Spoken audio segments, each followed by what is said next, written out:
पूरे मोहल्ले में यह खबर फैल गई थी कि अमित की बारात लौट आई है और वह अपनी पत्नी को लेकर आ गया है। बड़ा सा नगर, बमुश्किल 200 घर, 8-10 दुकानें और एक इंटर कॉलेज और ब्लॉक कार्यालय, बस यही सब मिलाकर वह नगर बनता था। सभी एक दूसरे से परिचित थे और सभी एक दूसरे के सुख दुख में शामिल होते थे। खबर सुनते ही मोहल्ले की औरतें अपने अपने काम छोड़कर अमित के यहाँ पहुंचना शुरू हो गई थी। देखते ही देखते वहां औरतों का जमघट लग गया था। सबके मन में अमित की पत्नी को देखने की गहरी उत्सुकता थी। सभी रस्में पूरी करने के बाद अमित की माँ अपनी बहू को सबके सामने लेकर आई। बहू की सुंदरता देख सारी औरतें उसे अपलक निहार रही थी। वह बहुत सुंदर थी। माँ के इशारे पर उसने बड़ी श्रद्धा से मोहल्ले की सारी औरतों के पैर छुए। बहू की सुंदरता और शालीनता ने सभी औरतों का मन मोह लिया। सभी औरतों ने बहू को जी भर कर आशीषें दी। औरतों ने अमित की माँ को बधाई देते हुए कहा, बहुत सुंदर और सुशील बहू आई है तुम्हारे घर। तुम्हारी बहू हमारे पूरे मोहल्ले की अब तक की सबसे सुंदर बहू है। अमित की माँ खुशी से फूल कर कुप्पा हो गई थी। अमित रेखा जैसी खूबसूरत पत्नी पाकर बेहद खुश था। रेखा घरेलू कामों में भी बहुत निपुण थी। इतना स्वादिष्ट खाना बनाती कि सब उंगलियां चाटते रह जाते।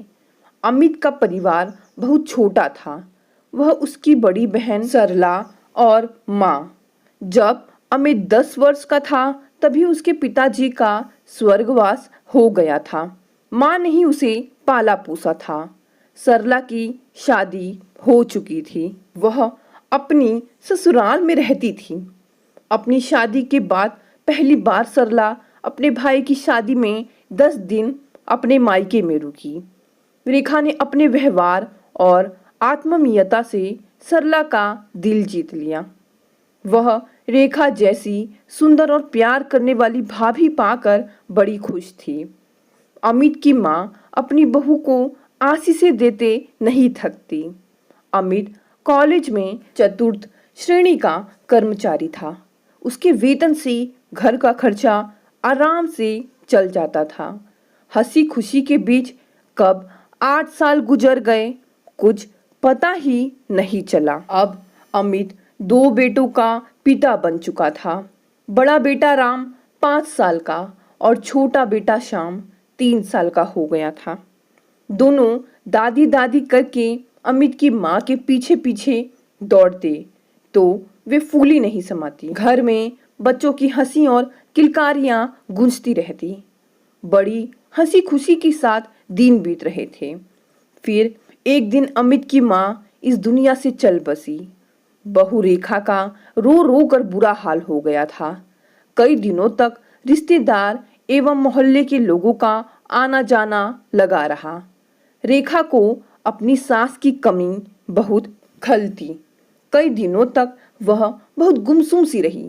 कहते हैं कि समय का मरहम बड़े बड़े से घाव को भर देता है। धीरे धीरे सब सामान्य हो गया और जिंदगी फिर से पुराने ढर्रे पर चल निकली। एक दिन रेखा ने अमित से कहा कि वह आगे पढ़ना चाहती है। यह सुनकर अमित बड़ा खुश था। रेखा 10वीं पास थी। अमित ने अपने कॉलेज से ही रेखा का 12वीं का प्राइवेट फॉर्म भरा दिया और उसे किताबें ला कर देती। रेखा को पढ़ने में बड़ी रुचि थी। वह घर का सारा काम निपटाने के बाद पढ़ने बैठ जाती और देर रात तक पढ़ती रहती। बच्चों का और अमित का वह पहले की तरह ही पूरा ख्याल रखती। धीरे धीरे परीक्षा पास आ गई। रेखा ने परीक्षा के लिए दिन रात एक कर दिया।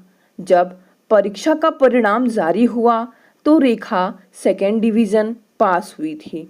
रेखा और अमित की खुशी का कोई ठिकाना नहीं था। रेखा की आगे पढ़ने की इच्छा और बलवती हो गई थी। उस एरिया में इंटर तक की शिक्षा की ही व्यवस्था थी। पत्नी के आग्रह पर अमित ने जिला मुख्यालय के कॉलेज में उसका बीए प्रथम वर्ष का प्राइवेट फॉर्म भरवा दिया।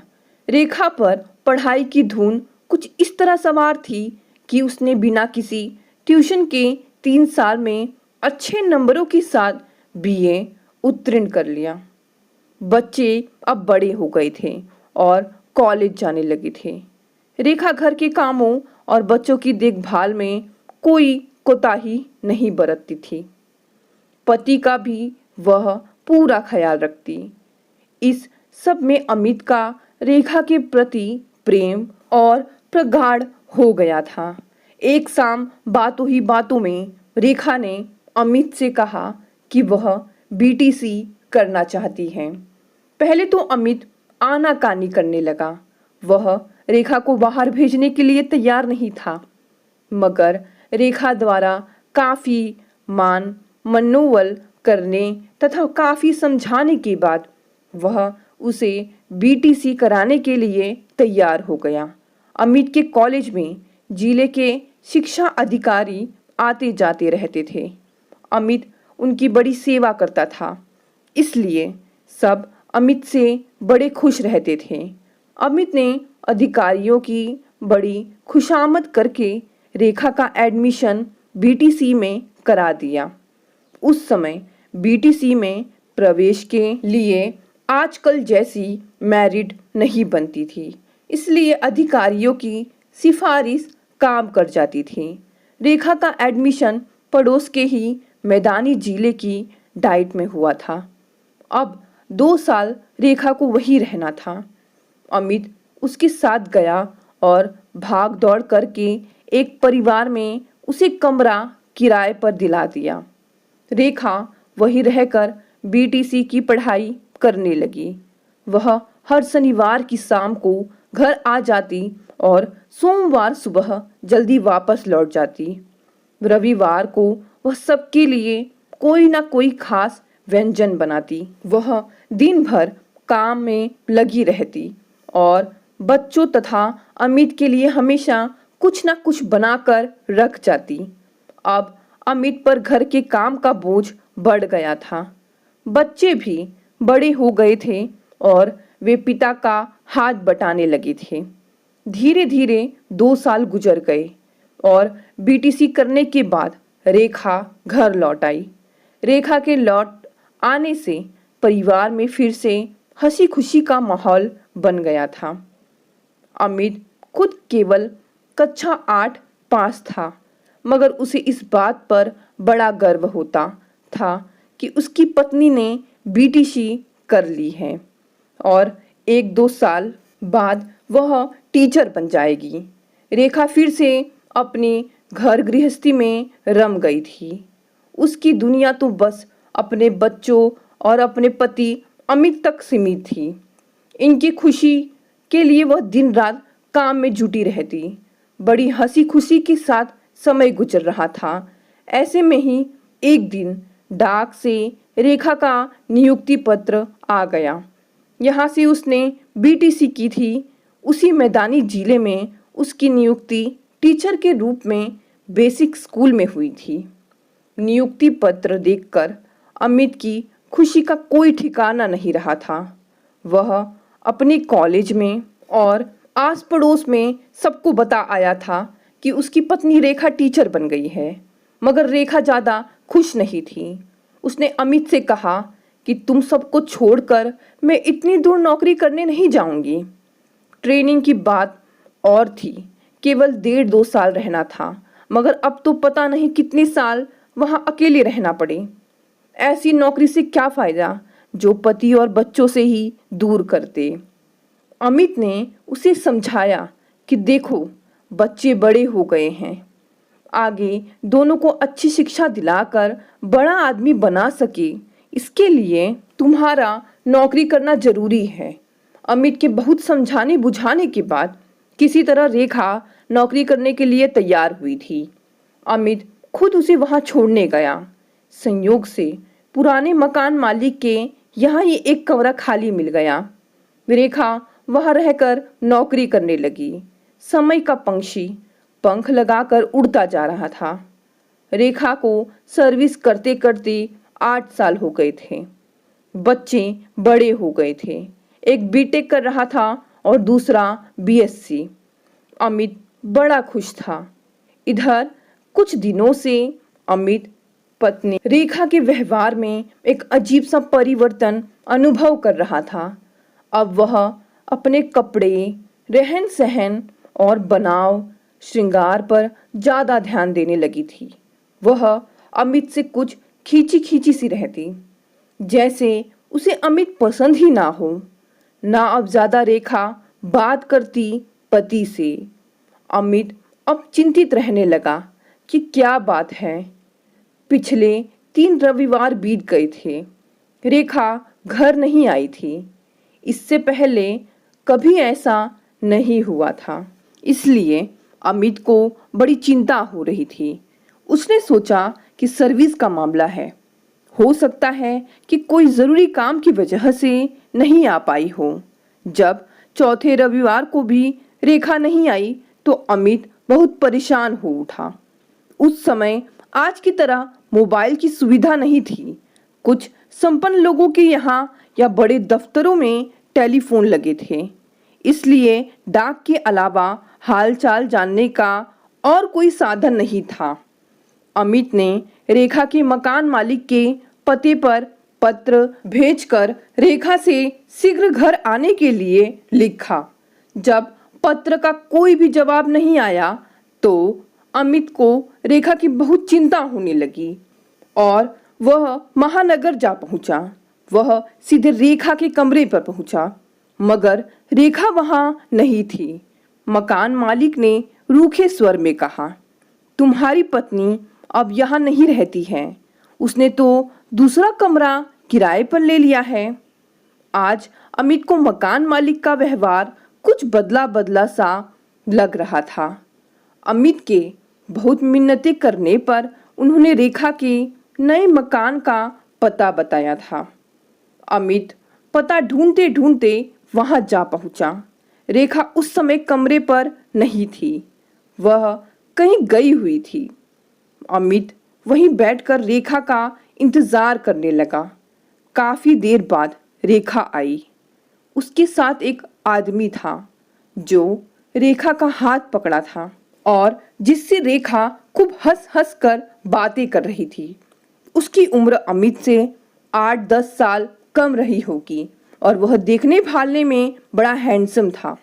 अचानक अमित को देखकर रेखा का चेहरा फीका पड़ गया। उसके चेहरे पर एक रंग आ रहा था तो दूसरा रंग जा रहा था। अमित बोला, तुम कैसी हो रेखा? मुझे तुम्हारी बड़ी चिंता हो रही थी। रेखा ने कोई उत्तर नहीं दिया। तुम इतने दिन से घर क्यों नहीं आई रेखा? अमित ने उसकी ओर देखते हुए पूछा।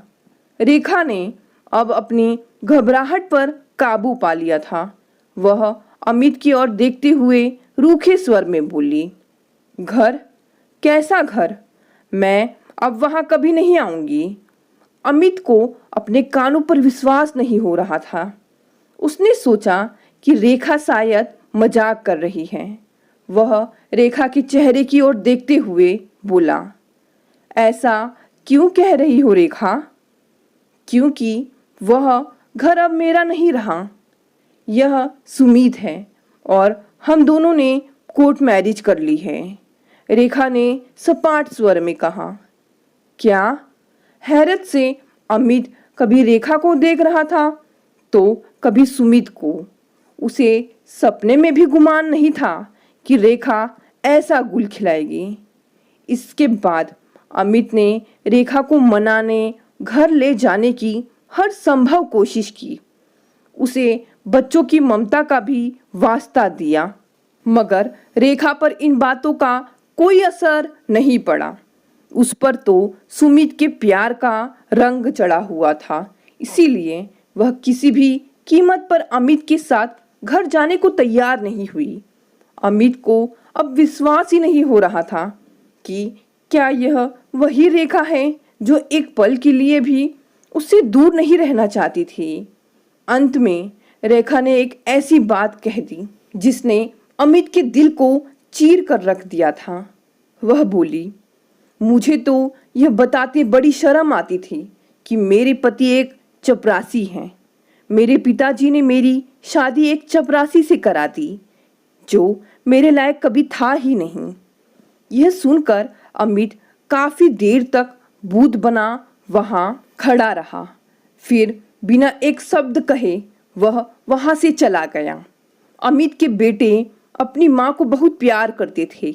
जब उन्हें पता चला वे भी अपनी माँ को मनाने उनके पास गए, मगर रेखा ने दो टूक कह दिया कि वह अब किसी से कोई रिश्ता नहीं रखना चाहती। उसकी आंखों पर तो सुमित के प्यार का चश्मा लगा हुआ था, इसलिए वह अपने निर्णय पर अड़िग रही। बच्चों की ममता से भी उसका दिल नहीं पसीजा। इस घटना को 20 साल बीत गए थे। पत्नी की बेवफाई से अमित बुरी तरह टूट गया था। उसके दिल का चमन उजड़ चुका था। लाख कोशिश के बाद भी वह रेखा के प्यार को भूल नहीं पाया था।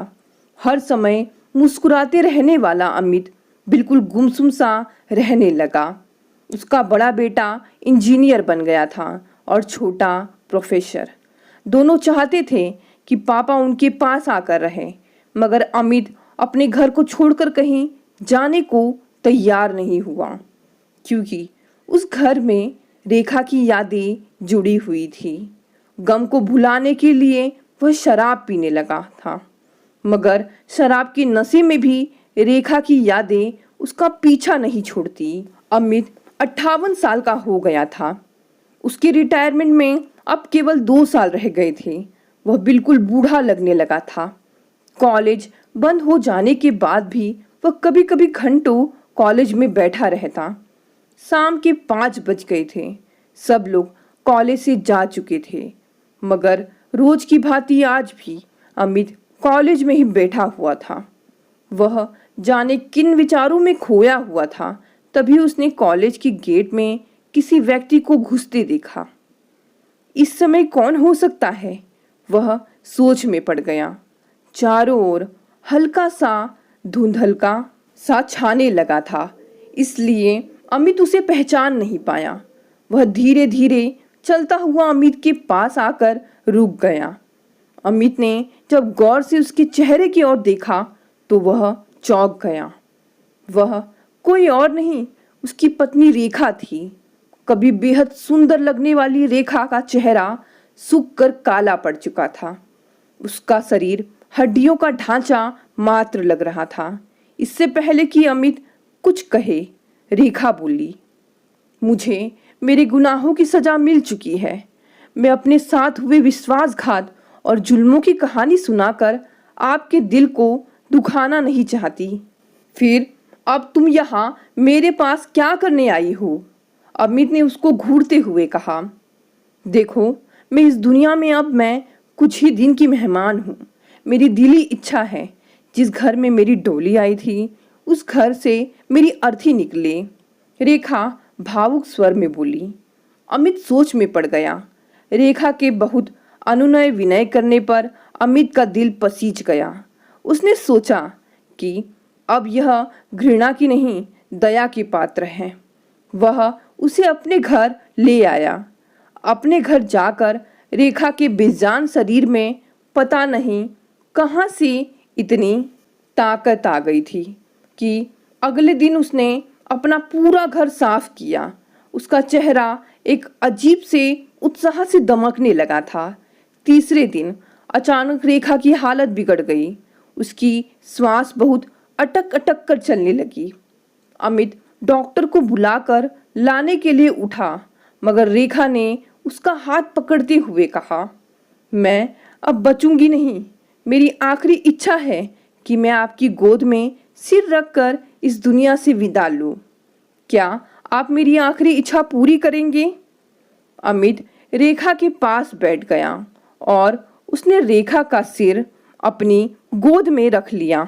आपको मैं बता नहीं सकती कि आपने मेरा सिर अपनी गोद में रखकर मुझे कितनी बड़ी खुशी दी है। रेखा ने सजल नयनों से अमित की ओर देखते हुए कहा, घबराओ नहीं, मैं तुम्हें कुछ नहीं होने दूंगा। अमित ने उसे दिलासा दिया। अब रेखा के चेहरे पर न तो अपने पति के साथ किए विश्वासघात का अपराध बोध था और न ही दूसरे पति सुमित द्वारा दिए गए छलावे की प्रवंचना, बल्कि उसका चेहरा तो अपने पहले पति के प्रति निश्चल प्रेम की अलौकिक आभा से दमक रहा था। स्नेह भरी नजरों से एक बार उसने अमित की ओर देखा था। उसके चेहरे पर हल्की सी मुस्कुराहट आई। फिर देखते ही देखते उसकी आंखें पथरा गई थी और वो भगवान को प्यारी हो गई। दोस्तों, कहानी यहीं समाप्त हो गई। आपको ये कहानी कैसी लगी? ऐसी ऐसी और भी कहानियाँ सुनने के लिए आज ही मेरे चैनल को सब्सक्राइब कर लें। धन्यवाद दोस्तों, मिलते हैं अगली कहानी से।